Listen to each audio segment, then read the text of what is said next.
Voilà, cette fois c'est bien parti, en tout cas on touche du bois, on l'espère, pour cette table ronde sur se loger quand on est jeune en Languedoc-Roussillon. Voilà ce qu'il se passe quand tout le monde met son portable en charge en même temps. Je ne sais pas si c'est l'explication, mais c'en est une, pourquoi pas, elle est pas mal.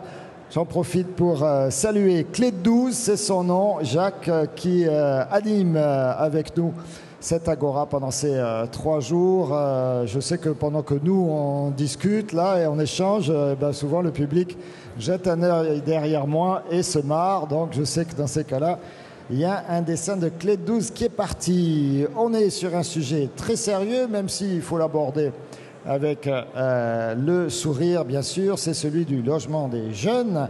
Et les jeunes, ça peut être apprentis, ça peut être chômeurs, ça peut être étudiants, ça peut être tout un tas de choses, stagiaires, compagnons, on l'a tous été, n'est-ce pas, jeunes? Vous aussi, hein, Jacques Cresta? Oh oui, il s'en souvient bien. Et il est resté. Et pour autant, il faut bien se loger. On ne peut pas forcément non plus toujours rester chez ses parents, comme on dit. Donc il y a bien un âge où il faut s'autonomiser. C'est même le terme utilisé, si j'ai bien compris, dans le jargon.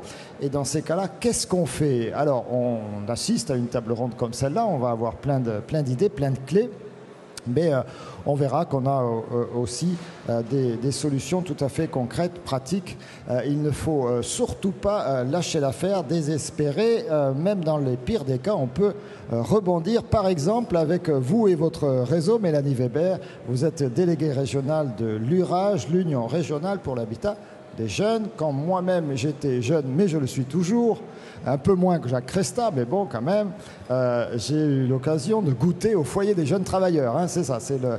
Tout à fait. Voilà, maintenant ça s'appelle Habitat Jeune. Les résidences Habitat Jeune. Résidence Habitat Jeune. Voilà, nous avons également, donc, vous l'avez compris, Jacques Cresta qui est avec nous, député des Pyrénées-Orientales. C'est plus pour votre casquette de conseiller régional que vous êtes avec nous, en charge notamment des lycées et de l'éducation. On va voir que... je me trompe de ligne. Vous avez du logement. Alors j'étais en charge de l'éducation et des lycées pendant 3 ans. Ah, j'ai pas mis à jour ma fiche. Et là je suis en charge de du logement et de la politique de la ville. Et politique de la ville, voilà. Et puis en face de vous, Émile Enfosso. Alors je vais essayer de ne pas me tromper. Alors vous, je sais que vous êtes adjoint au maire à la ville de Sète, également à Toaglo, qui est l'agglomération. Et puis, vous avez une particularité, c'est que votre casquette professionnelle, c'est directeur de l'office HLM de la ville de Sète, c'est ça? Tout à fait. Et ce, depuis quelques années. Hein. Depuis très très longtemps. 1978. Ce monsieur est directeur de l'office HLM de la ville de Sète depuis 1978. J'ai connu tous les maires, toutes les partis, sauf le Front National. Oui. Écoutez, on verra bien, l'avenir nous le dira, mais bon, bref, je ne suis pas là pour faire des commentaires politiques. Allez, on va démarrer avec Pierre Girard. Pour ceux qui étaient avec nous tout à l'heure sur l'Agora, vous l'avez découvert. Pierre Girard, donc responsable des études au sein de l'INSEE. Vous avez à l'INSEE, à l'occasion de cette étude que vous avez mis en place avec la DREAL, travaillé également sur le logement, sur les jeunes en général et le logement des jeunes. Il y a des profils différents de jeunes. Voilà, alors ce que je vous propose, c'est effectivement de dresser à grands traits, mais vraiment à grands traits, parce qu'effectivement, après, on rentrera dans le détail, les différents profils de ces jeunes et du logement. On peut dire qu'il y a 4 grands profils dans la région concernant les jeunes. Alors, entendons-nous bien, qu'appelons-nous jeunes? Donc oui. Là, on va se limiter aux 18-25 ans dans un premier temps. Excusez-moi, mais il faut bien prendre... Donc les majeurs. Hein. Voilà, les majeurs. Voilà. On verra qu'il y a une problématique spécifique des mineurs. C'est vrai qu'il y a des problématiques avant et il y a des problématiques aussi après. Mais disons que c'est déjà une fenêtre relativement intéressante. Ça représente 220 000 personnes dans la région, donc de 18 à 25 ans, pour moitié qui vivent chez leurs parents, pour moitié qui vivent en dehors de chez leurs parents. Alors, simplement, ce que l'on peut dire, c'est que les jeunes en Languedoc-Roussillon, il y a une caractéristique démographique du Languedoc-Roussillon, c'est que l'attractivité de la région se vérifie à tous les âges, sauf aux alentours de 23 ans. Il y a un déficit migratoire de la région aux alentours de 23 ans. On a essayé de regarder pourquoi. La raison principale est vraisemblablement liée à l'emploi et à l'insertion dans le marché du travail. C'est la fin des études pour beaucoup, et donc pour aller sur le marché du travail, il faut quitter le Languedoc-Roussillon, c'est ça? Alors, en tout cas partiellement. Voilà, il y a plus de personnes, de jeunes qui ne partent que de jeunes qui ne rentrent dans la région Languedoc-Roussillon. C'est ce qui explique ce petit déficit migratoire. Mais il y a un excédent migratoire à tous les autres âges. Donc c'est déjà un point important. C'est sans doute aussi lié au fait que c'est une région très universitaire, en tout cas le Grand Montpellier, donc ça doit attirer également des jeunes venus d'autres régions pour faire leurs études, non? Je dis une bêtise? Tout à fait. Il y a une attractivité estudiantine incontestable. Et ensuite, la question se pose effectivement de l'insertion dans le marché du travail. Alors justement, quels sont les profils de ces jeunes? Alors, quand on regarde sur les 18-25 ans, le premier profil, c'est pour 38% d'entre eux, des jeunes qui poursuivent leurs études. La deuxième grande catégorie, ce sont des jeunes, justement, pour des questions d'emploi, 35%, qui occupent un emploi. Et troisième grand profil, 20%, qui sont en recherche d'emploi. Alors, ces chiffres sont en train d'évoluer. Depuis les crises économiques depuis 2008, il y a un petit peu moins de jeunes en situation d'emploi et de plus en plus en recherche d'emploi. Voilà, de jeunes en situation de recherche d'emploi. Donc, c'est les trois principaux profils. Et puis, il y en a un quatrième qui représente quelques pourcents, mais qui est quand même important, qui sont des jeunes qui sont inactifs, 18-25 ans. Donc, il y en a quand même... pas beaucoup. Alors, dans le recensement de la population, on en dénombre environ 7%. Donc ça fait quand même, sur 200 000 jeunes, 15 000 jeunes quand même. Oui, sur 220 000 jeunes, oui, c'est de l'ordre de 15 000, effectivement. Alors, ce sont des jeunes qui sont en couple, ou ça peut être aussi des jeunes mamans qui élèvent leurs enfants en situation... Alors d'inactivité au sens de l'emploi, bien sûr, on n'est pas inactif quand on est maman avec des enfants. Ça peut être aussi des jeunes qui sont en institution, dans des foyers ou handicapés, toutes sortes de situations. Alors c'est une petite proportion, mais c'est quand même un enjeu. Oui, parce que ça fait du monde, même si c'est une petite proportion, ça fait du monde. Voilà, alors simplement ce qu'on peut dire concernant ces quatre profils et plus généralement, c'est donc que la moitié vivent chez leurs parents et l'autre moitié donc ne réside pas chez ses parents. Alors trois éléments ou trois facteurs qui vont déterminer si les jeunes vivent ou non chez leurs parents. Il y a d'abord l'éloignement du lieu d'études, donc qui fait que on va pouvoir continuer à vivre chez ses parents et en même temps pouvoir continuer ses études ou pas. Donc ça, c'est un premier facteur. Il y a un deuxième facteur très important qui est l'autonomie financière. Vous aviez parlé d'autonomie, c'est un facteur important. Et puis le troisième qu'on observe, c'est la présence d'un conjoint. Donc selon qu'il y ait conjoint ou pas, on reste ou pas chez ses parents. Et ce que l'on peut observer, juste pour terminer ce panorama à grands traits, c'est que les jeunes qui ne vivent pas chez leurs parents sont en très grande majorité locataires. Ils ne sont pas propriétaires et ils accèdent très peu au parc de logement HLM. Ils sont 7% dans ce cas, de ceux qui ne vivent pas chez leurs parents. Principalement, ils sont locataires dans le parc locatif privé. Voilà.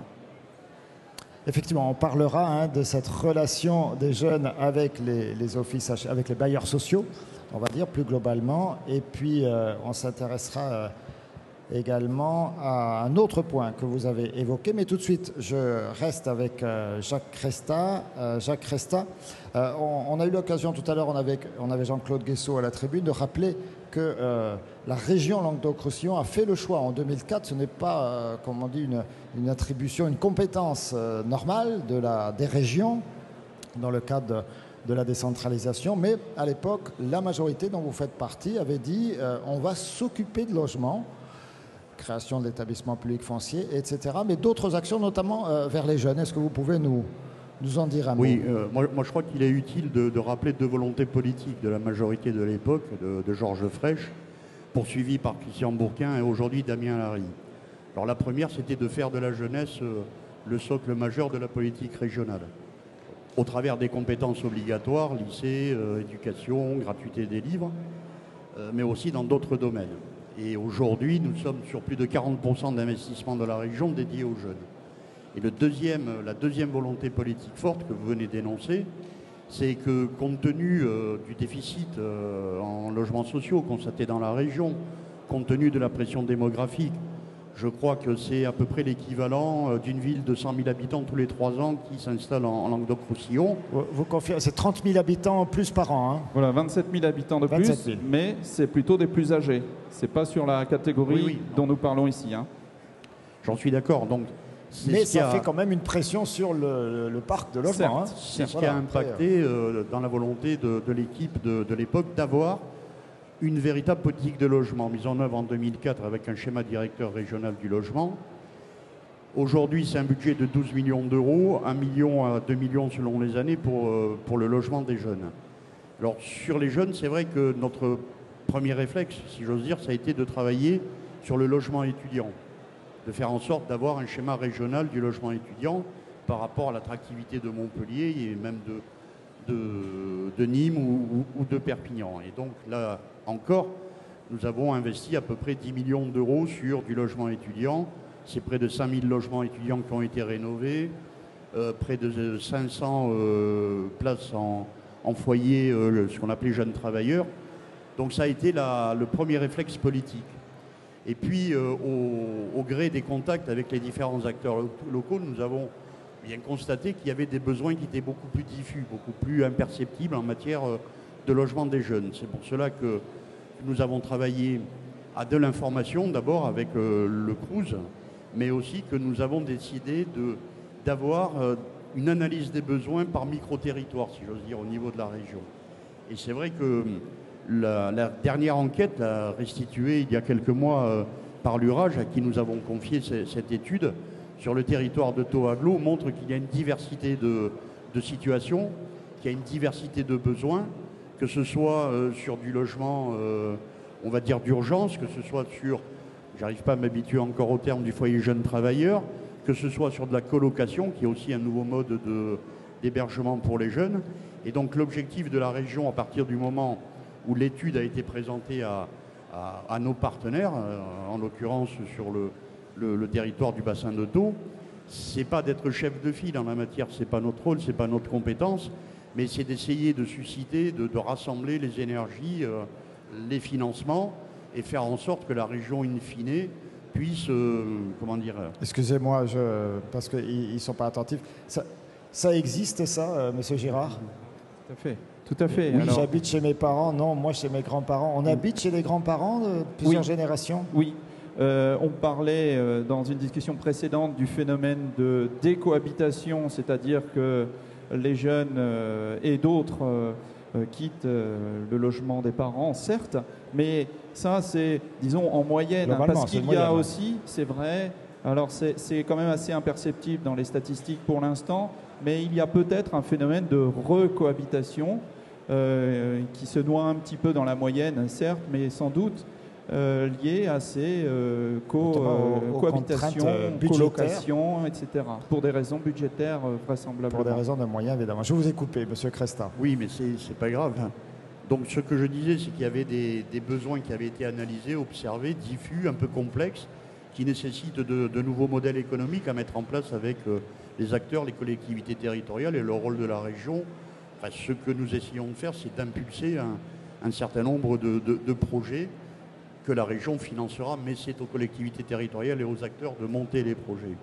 Et puis nous avons souhaité aller plus loin parce que nous avons une politique en matière de formation des apprentis. Déjà, en 2004, nous avions des aides directes à l'hébergement pour les apprentis. Aujourd'hui, nous avons décidé d'aller un peu plus loin, au plus près de ces besoins. Et là encore, c'est une étude que Mélanie Weber va vous présenter sur les besoins au niveau des apprentis. On a toujours à l'idée que l'apprenti vit effectivement chez papa et maman, sauf que l'apprenti ne vit pas toujours sur son lieu de formation, il ne vit pas toujours sur le lieu où il va effectuer son apprentissage. Il a parfois besoin de 3 logements sur de l'hébergement séquentiel. Donc ça, c'est un peu l'étude dont Nathalie va nous parler après. Mais juste, là, c'est un souvenir, si j'ose dire, du vice-président à l'éducation que j'étais. c'est que nous avons vécu quelque chose ces dernières années que nous n'avions pas vécu depuis longtemps. C'était une très forte demande en internat dans les lycées. Alors est-ce que c'est crise familiale, crise sociale, la conjugaison des deux? Et donc là aussi, nous avons travaillé sur de l'internat, y compris sur de l'internat pour des BTS, donc sur de l'enseignement supérieur. Donc ce qui montre que les besoins des jeunes, quels qu'ils soient, en fonction de leur situation familiale, sociale, est assez largement diversifié. Et l'objectif, c'est de répondre au mieux aux besoins des jeunes de nos territoires. Alors justement, on va affiner votre propos avec cette étude, Mélanie Weber, que vous avez menée. On rappelle donc votre délégation régionale pour l'habitat des jeunes. C'est une étude qui a montré un certain nombre de mécanismes. Ça complète bien le travail qui a été fait par l'INSEE. Vous la connaissez, cette étude, Monsieur Girard? Vous allez la découvrir. Alors, une étude sur les apprentis, c'était bien ça l'objectif. Oui. En fait, l'URAGE est un réseau de 10 associations en Languedoc-Roussillon, 10 associations qui gèrent des solutions de logement pour les jeunes. À l'heure actuelle, sur une année, on a à peu près 2500 jeunes apprentis, travailleurs, étudiants. On développe une mixité dans les structures qui sont hébergés et qui passent dans nos murs. Et le constat avait été fait il y a quelques mois maintenant, il y a 2 ans à peu près, que la demande des jeunes que nous hébergions était en augmentation vers du logement en séquentiel. Qui dit séquentiel dit à la nuitée. Du coup, on s'est un peu penché... Nuitée ou semaine, vous m'avez dit quand même. Nuitée ou semaine, exactement. On s'est un peu penché sur la question et on a effectivement observé que sur la majeure partie des jeunes qu'on hébergeait dans notre réseau, il faut savoir que sur les 2500 qui passent dans nos murs par an, on a à peu près 1000 apprentis. Sur les 1000, la plupart étaient hébergés au mois, alors qu'effectivement, ils ne séjournaient que quelques jours dans le mois dans nos structures. On a échangé là-dessus avec le conseil régional qui a été très attentif puisque M. Cresta en a parlé tout à l'heure, mais la politique de la région est bel et bien de développer l'apprentissage et de tout faire pour. On a 17 000 apprentis aujourd'hui et les objectifs sont de poursuivre ainsi. Et un des freins au développement de l'apprentissage, c'est le manque de logement et le manque de logement en séquentiel.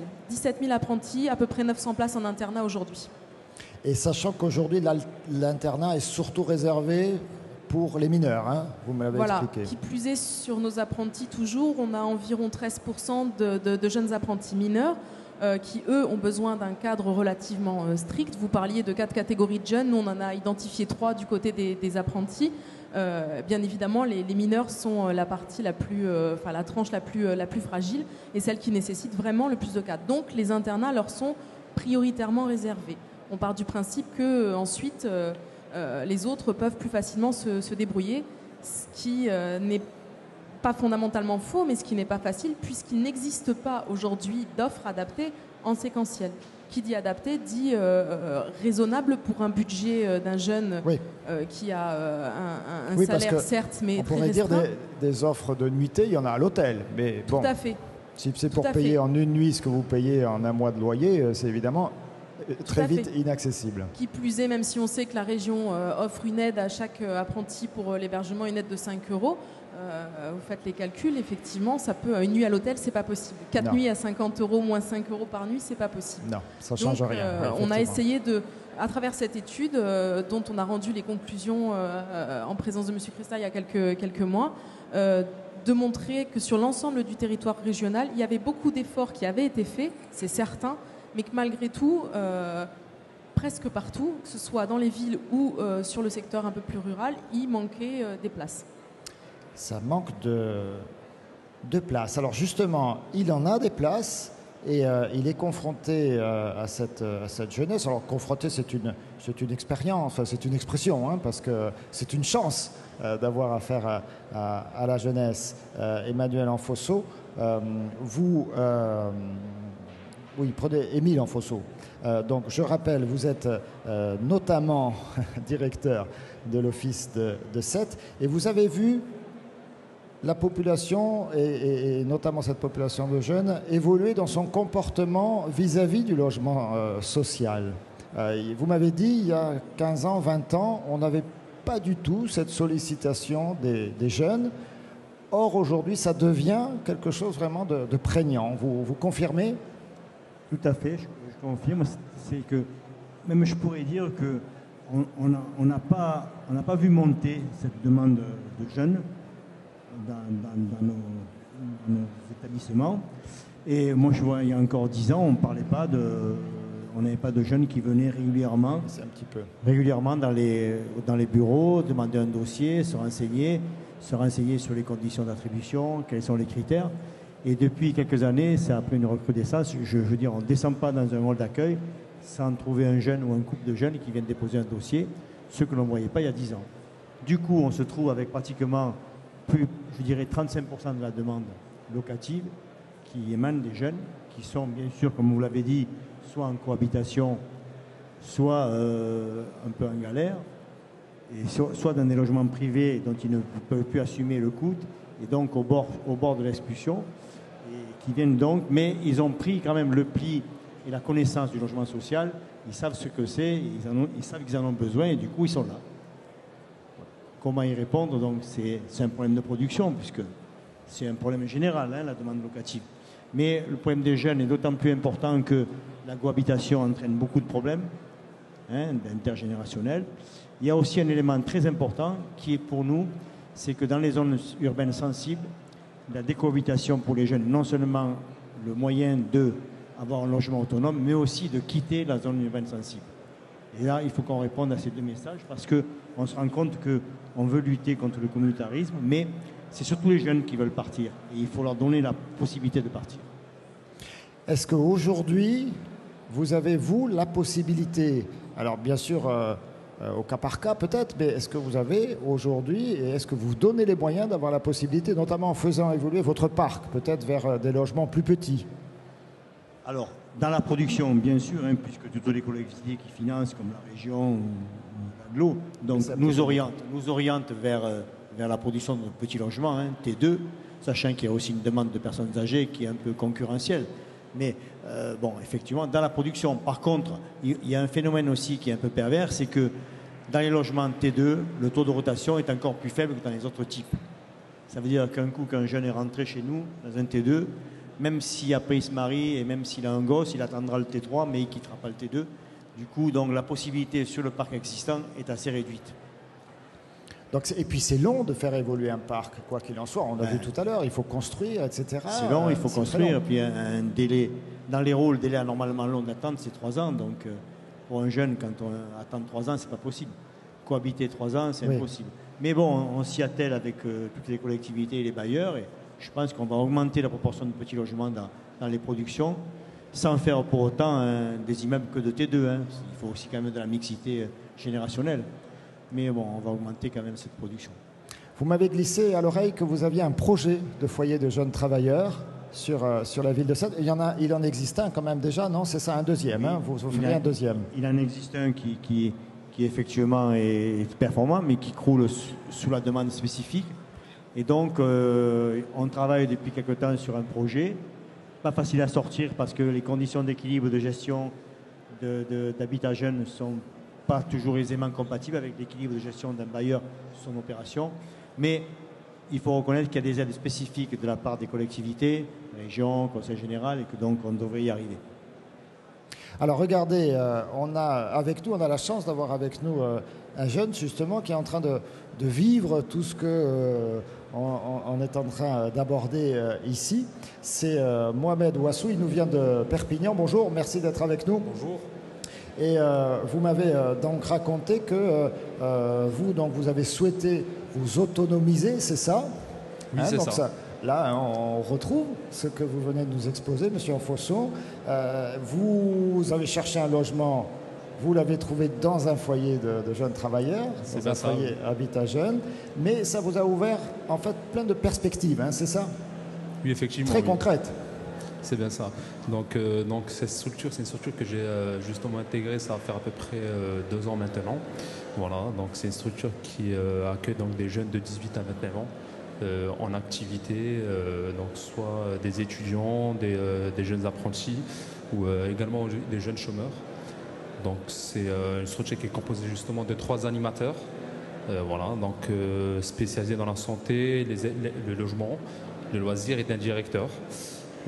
Donc c'est une structure justement qui qui consiste justement à suivre justement le jeune résident durant les étapes clés de son séjour justement jusqu'à sa sortie. Donc en commençant par l'intégration au sein de la structure, également de le suivre justement par rapport à son parcours professionnel afin de concrétiser son projet. Et donc le dernier point c'est par rapport au logement, donc l'attribution d'un logement autonome donc à la fin de son séjour. Voilà. Donc c'est ce point-là que je voudrais en fait souligner. Donc pour mon cas justement c'est un peu là où ça bloque justement. Les 2 premiers points ont été acquis justement, donc l'intégration au sein de la structure et donc le parcours par rapport à mon projet professionnel, ça a été suivi justement. Très positif, ça a été positif, j'ai eu justement des entretiens personnalisés par rapport à ça, ça a débouché un emploi. Par contre, le dernier point, justement, l'attribution d'un logement autonome, c'est un peu là où ça bloque, je pense, où il faudrait peut-être se pencher. Sur mon cas, ça fait à peu près maintenant depuis le mois de février que j'ai fait ma demande. Et donc pour l'instant, je trouve ça un peu lent et j'ai pas eu d'offre pour l'instant. Voilà, donc je sais pas ce qui bloque, mais en tout cas, bon, c'est un point, voilà, qu'il faudrait en discuter, quoi. Oui. Donc, voilà. Oui, alors effectivement, donc merci beaucoup, Mohamed Ouassou, de ce témoignage, parce que là, on a vraiment, alors c'est parfait, on a tout, on a à la fois, je dirais, la qualité de votre service, donc qui accompagne ce jeune pour lui permettre de s'autonomiser, donc c'est exactement ce que vous nous avez raconté. On l'accompagne pour trouver un travail, on l'accompagne parce qu'au départ, j'imagine, il n'a pas eu un CDI, donc voilà, il a fallu l'accompagner là-dedans. Maintenant, on l'accompagne pour trouver un logement, parce que là encore, il ne va pas passer sa vie en foyer habitat jeune, sauf que là, maintenant, ça bloque. Vous vivez ça souvent dans votre réseau? Vous vivez ces histoires-là? On essaye de le vivre le moins souvent possible, mais ça nous arrive aussi. En fait, il y a presque une incompatibilité des fois à parler jeunesse et à parler logement, puisqu'on est dans quelque chose depuis la construction jusqu'à l'obtention d'aide, c'est toujours des processus et des protocoles relativement longs. Tout, même plus tard, quand on devient adulte, l'acquisition, ainsi de suite, tout ça, c'est des étapes très longues, alors qu'un jeune, on est beaucoup plus dans l'immédiateté aussi. Donc, on est là pour les aider un peu à patienter et à progresser vers la sortie et le logement autonome. L'objectif pour nous, c'est vraiment d'être qu'un tremplin pour le logement autonome derrière. Émile Enfosso, ça rejoint ce que vous nous avez raconté. Donc j'imagine des Mohamed Ouassou, vous en avez beaucoup qui viennent vous voir, qui tapent à votre porte, alors soit directement, soit avec l'accompagnement d'un foyer de jeunes travailleurs. Pas facile de leur dire j'ai rien. C'est pas facile en général pour les demandeurs de logement, et c'est encore moins facile pour les jeunes, parce que les jeunes estiment que, bon, à juste titre, que quand même le logement c'est un droit, et ils pensent que quand ils ont trouvé le boulot, même s'il n'est pas très rémunérateur, ils ont fait le plus dur, et on se rend compte que même avec le boulot, c'est pas facile d'avoir le logement social. Donc en fait, il faut que les commissions prennent en compte des critères comme par exemple priorité à la décohabitation des jeunes pour les petits logements. C'est ce qu'on essaie de faire donc surtout à Glo, et de manière à faciliter et réduire le délai qui est quand même difficile à réduire. Mais je pense qu'on est sur la bonne voie, et après on est tellement content quand on a logé un jeune qu'on a envie de continuer. Allez, écoutez, c'est sur ces sages paroles qu'on va clore cette première partie de table ronde. Je vais vous proposer de rejoindre le premier rang. Vous pouvez toujours intervenir, n'hésitez pas. Je vais appeler 4 autres intervenants. Catherine Lemouzy, c'est la directrice du comité du Centre régional d'information jeunesse. J'ai également Philippe Prost, le directeur du Crous de Montpellier et du Languedoc-Roussillon. Et puis Aldo Rizzi, directeur général de l'Office public HLM des Pyrénées-Orientales, l'Office 66, je crois que c'est comme ça qu'ils disent. Et puis Frédéric Delmas, qui est avec nous, directeur adjoint de FDI Group.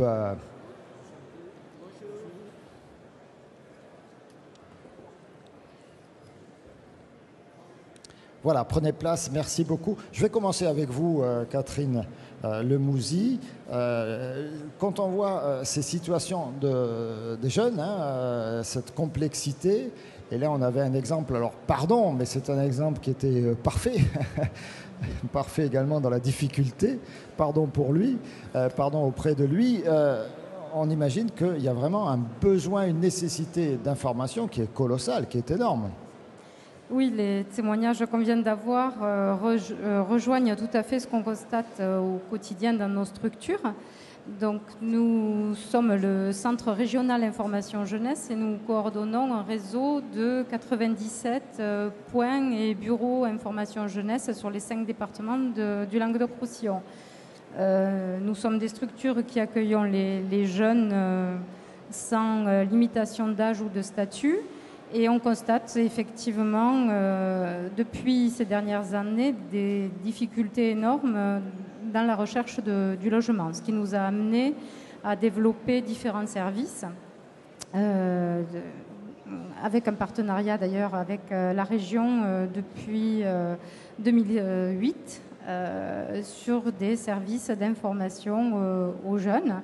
Ces informations, nous les accompagnons grâce à un réseau de professionnels qui les aident localement à trouver un logement, mais aussi à démêler les aspects administratifs de la recherche d'un logement. Alors c'est ce que vous m'avez expliqué également.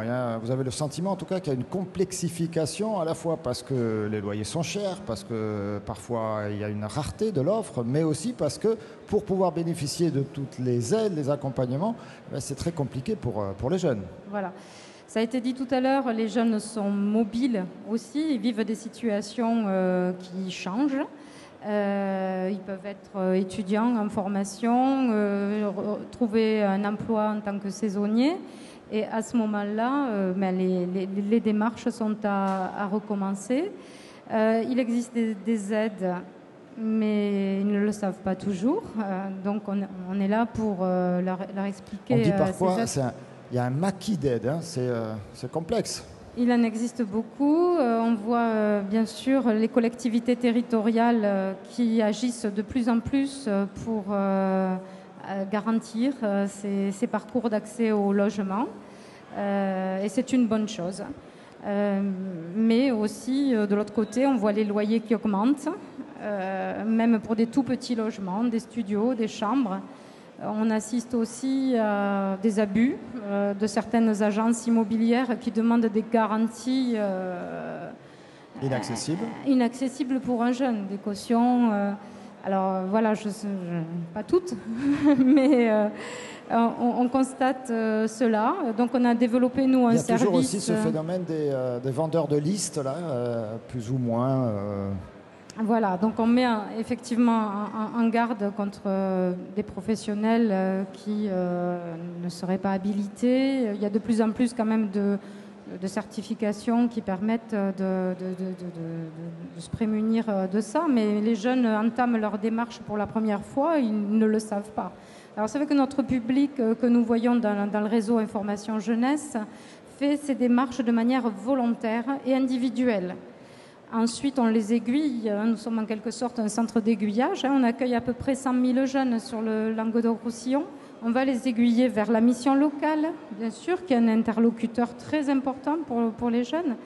On les aiguille vers le Crous, bien sûr, pour les résidences universitaires. Et en même temps... on les forme un petit peu à la recherche d'informations, à la vérification d'informations pour qu'ils soient en capacité de faire leur propre recherche tout seuls. On est vraiment dans une logique de placer le jeune, de le conforter dans sa démarche et ses initiatives de manière volontaire. Et il se moque de vous, notre ami Clé de 12. On accueille des jeunes sans limitation d'âge. Et oui, il n'y a pas d'âge pour la jeunesse. Un mot quand même sur ces moments chauds pour les jeunes. On a dit tout à l'heure, c'était avec Émile Enfonso, on a trouvé un travail, on croit qu'on a fait le plus dur, mais non, puisque c'est pas forcément le plus dur, mais on n'a pas le logement. Et si on n'a pas le logement, comment pourra-t-on faire pour reprendre le travail? Il y a aussi le stage, on vient de décrocher un stage, que fait-on? On a décroché un emploi saisonnier, que fait-on? C'est des moments chauds, un peu stressants pour les jeunes. Tout à fait. Alors ces étapes-là, on les connaît. On essaie de conseiller aux jeunes d'anticiper, mais c'est très difficile. S'ils sont pris dans un lycée professionnel, s'ils ont trouvé leur employeur en apprentissage, s'ils sont pris dans la filière, quelquefois ils n'ont pas la réponse très tôt. Et à ce moment-là, c'est l'urgence. Bien sûr, il y a une grosse période avant l'été d'information où les parents viennent aussi se renseigner. Mais il y a toujours un peu une période de rush au moment de la rentrée, au moment de fin août, début septembre. On assiste aussi de plus en plus à des questions par rapport au début d'année, parce qu'il y a des stages de formation, certains proposés d'ailleurs par la région ou Pôle emploi, qui vont démarrer en début d'année, janvier, février. Et ça peut changer les choses pour les jeunes. Ensuite, bien sûr, il y a la période de stage, avril-mai. Et comme nous sommes une région touristique, n'oublions pas la problématique des jeunes saisonniers qui, de juin jusqu'à septembre, peuvent avoir un emploi dans l'hôtellerie, la restauration. Mais quid du logement, même si je me tourne vers le Crous parce que je sais que le Crous a des solutions. On y reviendra tout à l'heure. Et voilà, mais bon, c'est compliqué pour ces jeunes à ces périodes-là. Alors on va rester dans cette dimension donc du logement, mais côté bailleurs sociaux avec vous, Aldo Rizzi, si vous le voulez bien. Déjà, rappelez l'Office 66. Vous me disiez 1200 baux signés par an, c'est-à-dire 1200 nouveaux locataires chaque année, ou changement de locataires, changement de logement, 10 000 logements en gestion, 400 nouveaux logements chaque année. Alors c'est exact, c'est en effet un bel office qui a une compétence départementale qui nous permet donc d'appréhender la problématique des jeunes, à la fois en milieu urbain, mais surtout en milieu rural. Donc nous sommes présents sur 119 communes dans le département et sur la problématique des jeunes, je crois que le maître mot, ça doit être la confiance. En effet, ces jeunes, c'est ce que nous essayons de déployer à l'office. Nous leur permettons d'abord un entretien individuel avec une conseillère en économie sociale et familiale, puisque nous savons que sur les jeunes de 18-30 ans, leur projet de vie et leur attente sur le logement social peut très vite évoluer. Ils peuvent passer d'un CDD à un CDI en termes de consolidation de l'emploi. D'autre part, ils peuvent déposer un dossier en étant célibataires et ensuite avoir un projet familial derrière. Donc la première démarche qui a été engagée par l'OPH 66 grâce au professionnalisme de notre pôle social, c'est de leur proposer un suivi à travers une conseillère en économie sociale et familiale. Et ensuite, sur la problématique plus précise des jeunes en milieu rural et pour la préparation du dossier en commission d'attribution, puisque c'est quand même, ça a été évoqué dans la première partie de la table ronde, c'est quand même le filtre et le cap à franchir pour ces jeunes qui bien souvent ont réussi avec courage et détermination à trouver un premier emploi ou un contrat d'apprentissage. Sachant que la jeunesse n'est pas un des critères prioritaires pour trouver un logement social. D'où la nécessité à ce moment-là d'adosser au travail réalisé par le pôle social la proximité. Comme on le disait, les jeunes ne sont pas encore trop engagés dans la complexité des démarches administratives. Comme cela a été précisé tout à l'heure, ils sont dans l'immédiateté et grâce à nos agences de proximité, eh bien, on peut entrouvrir la porte de l'OPH plus facilement et à ce moment-là, on peut essayer d'orienter le jeune vers un logement parfois plus petit, plus abordable et pour nous avoir une gestion intéressante de nos vacants, ce qui nous permet à ce moment-là de ne pas mettre un public jeune en concurrence avec un dossier qui serait avec des critères d'éligibilité plus performants.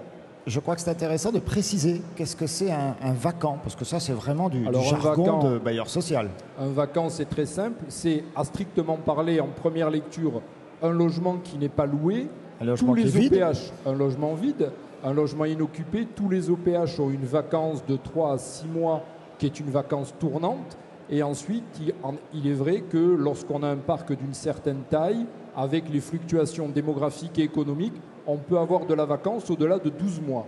Et dans ce cas-là, c'est une responsabilité du bailleur social de se dire, ce logement qui n'est pas occupé, qui n'est pas demandé ou qui est refusé, il peut peut-être correspondre à une autre attente si je révise le prix et si j'accompagne un certain public. Et comme illustration, l'une des illustrations les plus intéressantes des initiatives développées par l'OPH 66, c'est tout simplement sur la zone de montagne, grâce à un partenariat avec le parc naturel régional et les stations de ski, ça a été d'aller à la rencontre des directeurs de stations de ski, de leur faire prendre connaissance de nos vacants en zone de montagne, de mobiliser nos agents et de commencer à proposer du logement saisonnier sur le secteur en montagne. Voilà. Donc ça veut dire qu'aujourd'hui, comme on l'a vu tout à l'heure avec l'OP de Sète, dans vos compétences, vos savoir-faire, vos offres, vous devez, vous, Office de logement social, développer une compétence particulière pour traiter ces problématiques, ces spécificités de la jeunesse. C'est de votre devoir, je dirais. Je vous rejoins foncièrement avec une nuance. Je pense d'abord que pour avoir des locataires qui ne seront plus jeunes, il faut d'abord leur permettre d'intégrer le parc social. Quelque part, les jeunes locataires font partie de la pluralité du parc social, à l'instar des locataires en perte d'autonomie ou des locataires plus âgés. Donc je pense qu'il y a, surtout pour un office départemental, une responsabilité en termes de maintien de la dynamique en milieu rural. Et ensuite, ça va nous permettre aussi, s'ils sont bien accompagnés, qu'ils fassent le premier bon choix et ça va poser le socle d'un parcours résidentiel à la fois qui correspond à leur situation en termes de solvabilité et de moyens et de les accompagner sur un parcours résidentiel sécurisé. Alors on va parler parcours résidentiel, notamment avec Frédéric Delmas dans un instant. Un dernier mot, vous m'avez parlé d'un partenariat que vous avez avec Emmaüs. Alors tout à fait. Nous avons comme partenariat sur notre volonté d'innover sur le secteur montagne, eh bien c'est Emmaüs qui nous aide aujourd'hui à meubler certains vacants. Donc ça permet d'avoir des logements meublés. Pour pouvoir offrir sans loyer supplémentaire et bien au contraire en essayant d'adapter notre politique de loyer, du logement à des jeunes saisonniers que l'on va également essayer de décliner sur d'autres secteurs. Parce qu'effectivement, ça a l'air de rien, mais s'il faut acheter un frigo, une cuisinière, un lit, etc., ça fait vite quelques centaines d'euros, même si aujourd'hui, il y a Emmaüs, mais il y a le Bon Coin, il y a tout ça, mais enfin, ça fait vite quelques centaines. Puis qu'est-ce qu'on en fait quand on quitte le logement? Donc là, ça fait partie, donc, comme je le disais, des pistes que vous travaillez au sein des offices et que vous partagez. Vous avez un échange de réflexion sur ces thématiques avec vos confrères. Tout à fait, un échange qui est permanent à travers les associations régionales de DG d'office. Et parce que, en effet, la démographie nous dicte aujourd'hui de venir à la rencontre de ces jeunes et de les accompagner. C'est un des maillons et l'un des leviers vers l'emploi. Et ensuite, il y a, comme je le disais, des préoccupations en termes d'aménagement du territoire si l'on veut maintenir une dynamique démographique en milieu rural. Alors, on ne va pas tout de suite aller chez vous, monsieur Prost, parce qu'on va poursuivre notre parcours résidentiel à nous. Mais j'ai failli oublier quelque chose. Et je ne l'oublierai pas, c'est un échange que nous avons eu avec le foyer des jeunes travailleurs de Perpignan, qui, vous le savez, on en a parlé, a signé une convention avec votre alter ego, l'office d'agglomération, qui s'appelle, vous allez m'aider, l'office de la ville, hein, l'office de la ville de Perpignan. Alors, à quand un partenariat, une convention avec le foyer des jeunes travailleurs de Perpignan pour Office 66? Vous me garantissez, c'est dans vos tiroirs, c'est en réflexion? Je le disais dans mon introduction, les maîtres mots, c'est la confiance et le professionnalisme. Faire confiance à ces jeunes et être en mesure de leur amener une réponse professionnelle. Aujourd'hui, notre office qui est rattaché au conseil départemental a la chance d'avoir notre présidente, Madame Malherbe, qui est très à la pointe de la politique jeunesse. Donc en effet, nous serons au rendez-vous pour avancer sur la problématique de l'habitat jeune, mais cette fois-ci, fort logiquement et en complémentarité, déclinée à l'échelon rural pour répondre à la fois aux saisonniers sur la côte, aux saisonniers en montagne et au développement de l'apprentissage, comme aux questions également de l'hébergement des étudiants en dehors de Perpignan, puisque Sur notre parc, nous avons près de 900 jeunes de 18 à 30 ans. Et s'ajoute à cela les jeunes que nous hébergeons grâce à notre partenariat de qualité avec le Crous, c'est près de 500 sur Perpignan. D'accord, alors il a bien entendu, Monsieur De Pasquale, du Habitat Jeune, résidence Habitat Jeune. Il ne faut pas lâcher l'affaire, il y a quelque chose à mettre en place avec Office 66. Allez, je me tourne vers vous, Frédéric Delmas, parce que, chère jeunesse qui est avec nous, vous avez bien compris, vous le vivez, que le parcours résidentiel est un parcours du combattant, comme disait l'autre, et c'est pas terminé. Parce que ce que vous allez nous dire, c'est pas forcément rassurant, cher Frédéric Delmas. C'est que si on veut être propriétaire aujourd'hui, je le fais simple, hein, ça veut dire qu'il faut s'y mettre avant 30 ans, c'est ça ? Il faut s'y mettre certainement le plus tôt possible, en tous les cas. Le plus tôt possible. Ça veut dire qu'on est jeune, on a 25, 26, 27 ans, on a à peine trouvé un travail, on a à peine trouvé un logement, et vous nous dites, vous, que ça y est, il faut aller voir le banquier et passer à la phase propriétaire endetté. C'est pas aussi simple que ça, mais effectivement, aujourd'hui, ce que vit le logement des jeunes en Languedoc-Roussillon, c'est symptomatique de ce que vivent toutes les générations de population en Languedoc-Roussillon. C'est-à-dire que la pression qu'on a sur le logement étudiant, on peut l'avoir sur le logement senior, et qu'on soit bailleur ou qu'on travaille sur l'accession à la propriété, c'est la même difficulté. Et pour rebondir sur ce que disait Aldo Rizzi à l'instant, et sur votre témoignage, le parcours résidentiel, il commence aussi avec le premier studio étudiant et le premier logement étudiant. Et là, il y a une vraie pression. Alors, au sein du groupe FDI, nous, on est bailleur social, on a un patrimoine beaucoup plus modeste. Sur 5000 logements familiaux, c'est des logements familiaux, on a grosso modo un peu moins de 500 logements dits étudiants. Mais plus de la moitié de ces 500 sont logés par des tiers, et notamment par le Crous. Et sur 3 résidences étudiantes, c'est des tiers qui gèrent. Là-dessus, j'ai rien à dire. C'est un métier de quasi-hôtelier avec les difficultés d'information, d'équilibre, d'intégration, de rotation que vous vivez au quotidien. Mais ce qui est symptomatique, et je viendrai à l'accession et aux confiances que vous citiez, c'est sur ce que je peux gérer moi en direct. Sur 2 résidences et grosso modo 200 logements dits étudiants sur Montpellier, on trouve 50% d'actifs, c'est-à-dire 50% de résidents qui ne sont pas étudiants.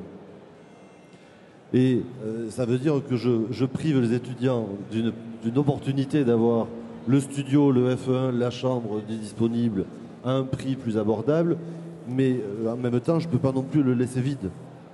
Et les cycles de location ne sont pas forcément les mêmes. Et donc, en début d'année, la priorité est donnée aux étudiants. Mais puis les étudiants, ils ont aujourd'hui des formations qui sont parfois plus courtes. Et 3, 4 ou 5 mois après, au mois de janvier, ils partent en stage, ils laissent le logement. Et le logement, il y a les réservataires qui ont aussi leurs propres urgences.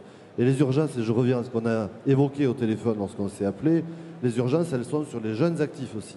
Les jeunes actifs célibataires qui ont des ressources qui sont à peine supérieures au plafond nécessaire pour avoir une APL, qui restent dans les plafonds de ressources HLM, mais qui ne peuvent pas se solvabiliser sur un F2, et donc ils disent, moi il me faut absolument un FE1, mais il me faut un logement social.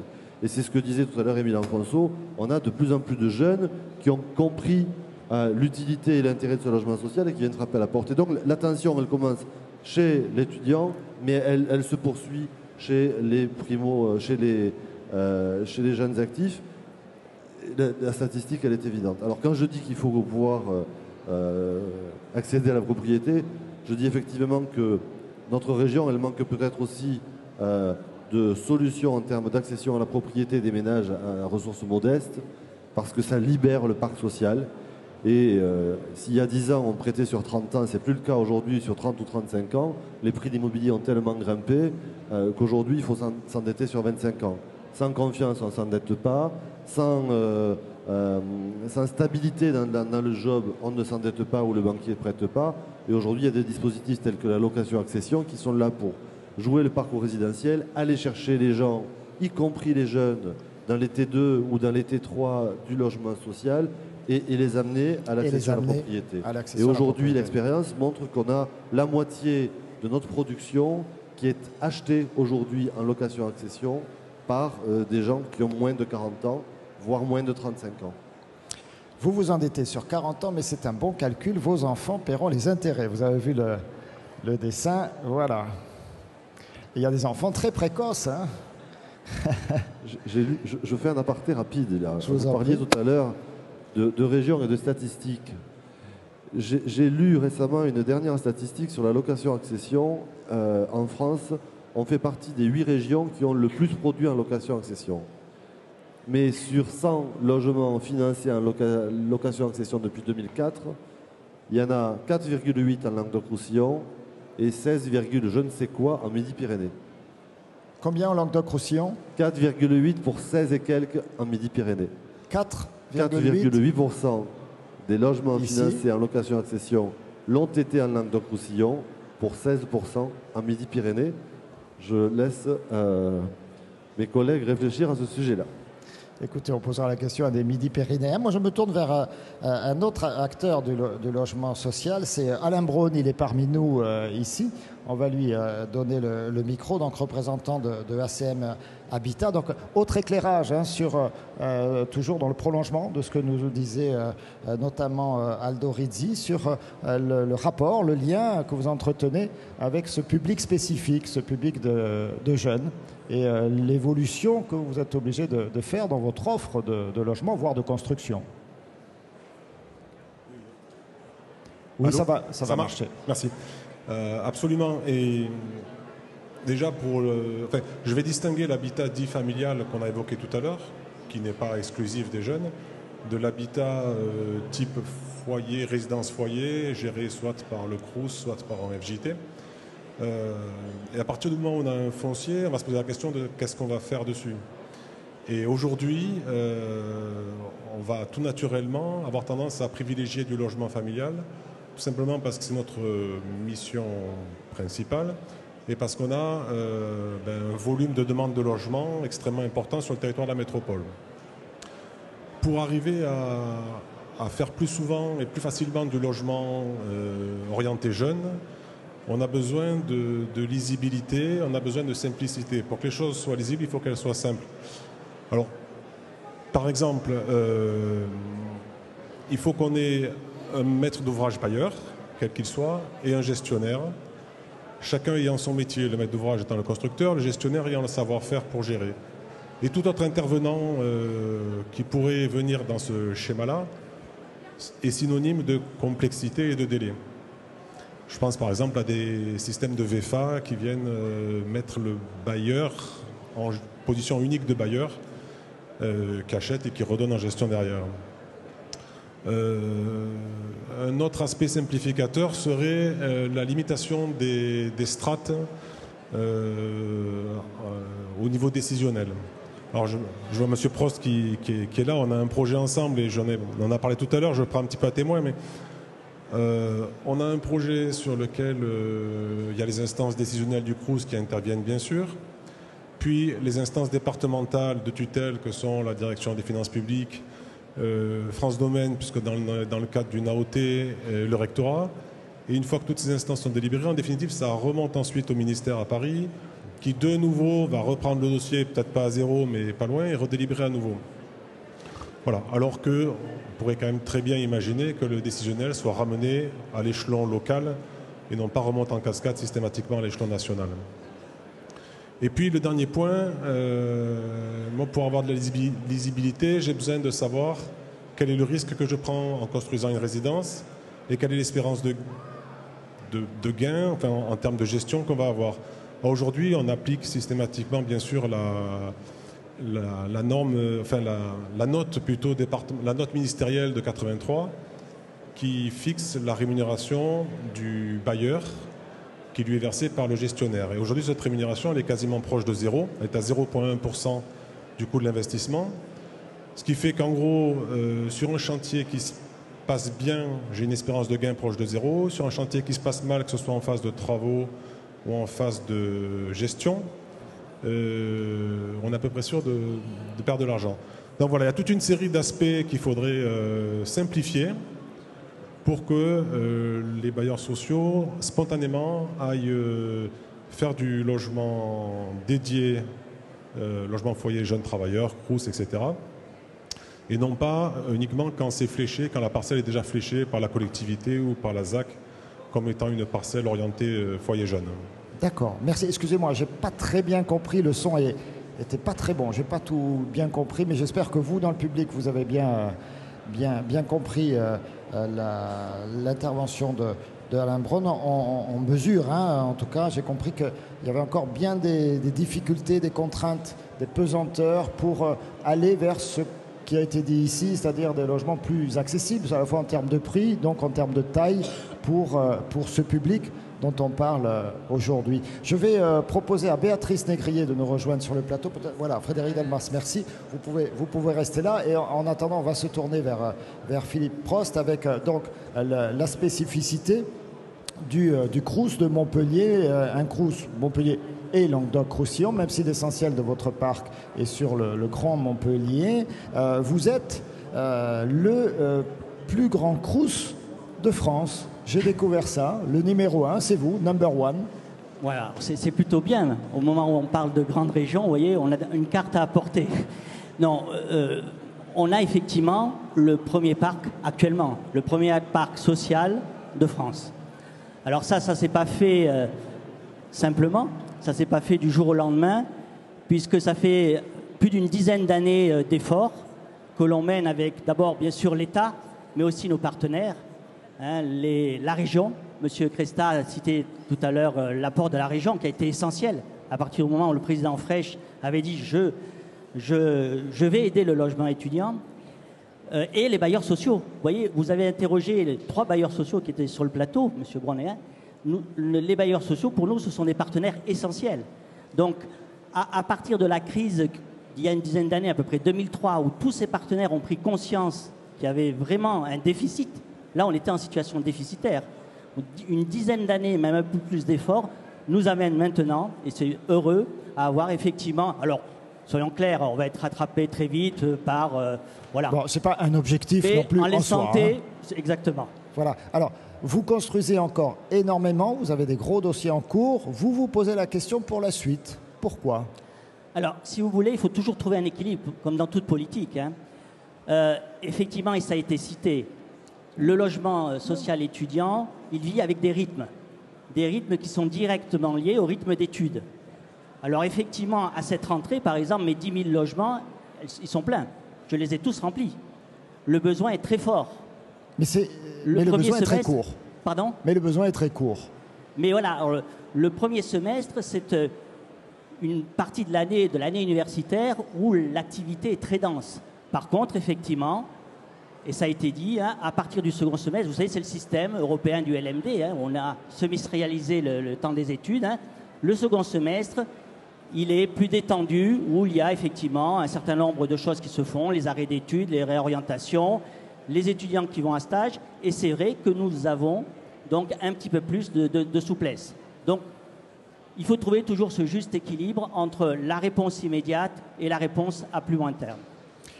Pendant toute la période, les logements sont vides. Vous en faites quoi ? Vous les louez quand même ? Je vous rassure, on les remplit. Bon, nous avons des listes, bien sûr, des listes d'attente. Qu'est-ce que vous faites ? Vous faites du Airbnb ? Non. Pardon ? Du Airbnb, vous faites ? Non, on n'est pas là. Bien que, vous savez, sur Airbnb, on a constaté qu'une fois, il y avait un de nos logements. Donc, on s'est interrogé. Mais ça, c'est pour l'anecdote. Non, nous avons des listes d'attente. Les étudiants, vous savez, le Crous a une vocation sociale forte. Il y a des générations d'étudiants qui ont réussi grâce au Crous. Parce qu'à côté du logement, bon, je ne précise pas tout l'accompagnement social que nous faisons. Donc, cette vocation, donc continuons, bien sûr, nous ne pouvons pas loger tous les étudiants par force. Hein. Nous continuons, bien sûr, à l'exercer tout le long de l'année. Sur notre site Internet, nous avons des offres de logement toute l'année. Et puis, dans la période, je précède peut-être la question, vous m'avez interrogé, dans la période qui est beaucoup plus détendue, la période estivale, effectivement, à partir du moment où nous avons réalisé notre mission essentielle qui est de loger les étudiants, là, nous ouvrons à d'autres publics potentiels.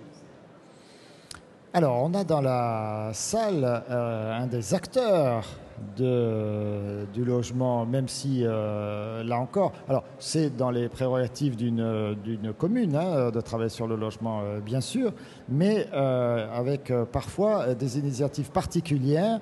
Donc, je me tourne vers Fabien Habert. Il est, alors vous êtes adjoint au maire, non, ou conseiller adjoint au maire, adjoint au maire, voilà, au sport et à la jeunesse. C'est exact. Voilà, donc vous êtes un des plus jeunes adjoints à la jeunesse. En tout cas le plus jeune adjoint de la majorité de Philippe Sorel. Et puis il faut vérifier au niveau national, dans les grandes villes, vous devez être pas mal classé aussi. Voilà. Certainement. Alors, il y a une offre particulière, hein, vous appelez ça un clé logement à la ville de Montpellier pour cette cible étudiante. Oui, tout à fait. Effectivement, on parle des jeunes actifs, il y a également les étudiants, qui est une problématique de logement importante. Et dernièrement, on a mis un dispositif en place au mois de juin 2015. Donc, le maire Philippe Sorel a souhaité travailler sur la justice sociale, qui est une des priorités du mandat. Et donc on a mis en place la clé logement Montpellier étudiant. Donc ça permet une avance d'un plafond de 500 € sur le premier mois. Donc 500 € d'avance garantie à taux zéro par la ville, afin que l'étudiant achète un petit peu de mobilier ou permet de payer son premier loyer, le temps, pourquoi pas, de trouver un travail et d'assumer son loyer au quotidien. Donc c'est une des mesures qui a été mise en place. Et puis bien sûr, il y a tout un travail qui est fait sur le foncier, où notamment la ville se rapproche du Crous pour avancer là-dessus à des tarifs minorés de foncier. Le foncier, restez avec nous, hein, bien sûr, Fabien Habert. Le foncier, mais vous en avez, vous, du foncier, j'ai cru comprendre ça. Le foncier, c'est bon, ça marche? Oui. Le foncier, c'est essentiel. Donc, effectivement, heureusement, dans notre région, et particulièrement à Montpellier, attendez, nous avons encore... on va saluer nos amis de Perpignan qui repartent. Ils ont un TER, un train, quoi, tout simplement. Tout à fait. Je dis TER parce que vous êtes avec nous, chère Béatrice Négrier. Donc, un train pour rejoindre leur cité. Merci beaucoup pour leur témoignage. Pardon. Non, je vous en prie. Donc, effectivement, nous utilisons d'abord nos propres ressources, c'est-à-dire qu'on construit encore sur le foncier État, hein, et donc on essaie de valoriser au maximum nos réserves foncières, mais également nous tournons vers nos partenaires, que ce soit les collectivités, ça a été cité, et nous avons fait de belles réalisations ici à Montpellier avec la mairie, hein, ou également les partenaires sociaux, que sont les bailleurs sociaux, qui nous proposent effectivement des opérations avec bien sûr le foncier attenant. Allez, Béatrice Négrier pour la conclusion de cette table ronde. Alors, vous, tout à l'heure, évidemment, je me suis trompé. Ma fiche m'a fait fauter pour ce qui est de M. Cresta, qui est bien en charge désormais du logement. Vous, depuis le début, vous occupez de l'apprentissage, de la formation. Oui, formation professionnelle, apprentissage et accompagnement à la création d'activités. Et on a eu tout à l'heure donc le dévoilement de cette étude sur le besoin en logement des apprentis. Voilà, vous l'avez avec vous. Aujourd'hui, ça veut dire que la région est obligée vraiment de penser globalement dans sa réflexion, dans son offre. On ne peut pas simplement dire, tiens, je crée une formation à tel endroit parce que peut-être il y a une demande, évidemment, on ne va pas la faire pour rien, mais il faut aussi penser transport, on l'a dit, il faut penser logement, évidemment. Oui. Je crois que parmi les apprentis, un certain nombre rompent leur contrat d'apprentissage faute de logement, faute de mobilité. Et c'est surtout pour lutter contre ce taux de rupture des contrats que nous avons voulu mener cette enquête avec l'URIAGE et essayer vraiment d'avoir une vision très très nette du nombre de places d'hébergement, de quels sont les offreurs de services, parce qu'il y a bien sûr les places dans les CFA, mais il y a aussi beaucoup d'autres acteurs. Avoir cette photographie du territoire et puis trouver des solutions concrètes. Je crois qu'on peut dire que dans notre ADN, c'est les réponses concrètes. Les études, c'est bien, on en a besoin, mais après, il faut faire des propositions. Alors, les propositions les plus intéressantes, et ce que nous avons bien noté dans l'étude, c'est que nous devons moderniser aussi notre façon de concevoir le logement des apprentis. Avant, dans les années précédentes, les apprentis, c'était souvent des niveaux CAP, BEP qu'on logeait dans des dortoirs. Aujourd'hui, l'apprentissage, c'est du CAP au diplôme d'ingénieur, c'est de 16 à 26 ans, c'est sur tout le territoire régional, y compris sur des zones d'arrière-pays, y compris au Montégoal, puisqu'on a des BTS travaux publics à la Nuéjole, y compris sur des territoires vraiment, j'allais dire, pas très bien dotés en termes d'équipement. Et il faut, je crois, avoir une réponse très concrète, mais aussi des opportunités plus vastes. Et puis, je disais, il faut qu'on modernise notre pensée. Les directeurs de CFA, ce n'est pas leur métier d'être gestionnaire de logements pour les jeunes. Et ils ont fait ça pendant des années, mais aujourd'hui, on en voit aussi les limites. Pour ce qui est des jeunes mineurs, il faut qu'on continue à avoir l'hébergement, j'allais dire l'accompagnement éducatif. Ça, c'est une demande, hein, c'est même une condition souvent pour que le jeune accède à l'apprentissage. Tout à fait, de 16 à 18 ans, il faut qu'il y ait un encadrement. Mais ensuite, le jeune apprenti, c'est un jeune salarié, c'est ce qu'on doit comprendre. Et il faut qu'il ait sur parfois 3 espaces de vie différents, des lieux d'habitation. Donc, il faut qu'on innove. Et c'est ce qu'on essaie de faire avec des propositions très diverses et très variées. Avec des choses dans ce rapport qui sont très simples. Installer des bagageries de manière à ce que le jeune, quand il repart en entreprise, il ne soit pas obligé de tout emporter et inversement. Donc des propositions concrètes pour apporter un service le plus, j'allais dire, le plus adapté à nos jeunes aujourd'hui, avec du Wi-Fi, avec de la télé, avec des conditions d'hébergement correctes et puis surtout à des prix qui correspondent à leur rémunération, parce qu'ils ont des salaires qui sont assez, j'allais dire, modestes. 25% du SMIC pour des mineurs, et puis cela va en augmentant suivant leur année d'études et leur âge. Donc c'est vraiment un défi, et c'est un défi qu'on va relever avec des partenaires, tous ensemble, et non pas il n'y a pas une seule solution magique. Voilà.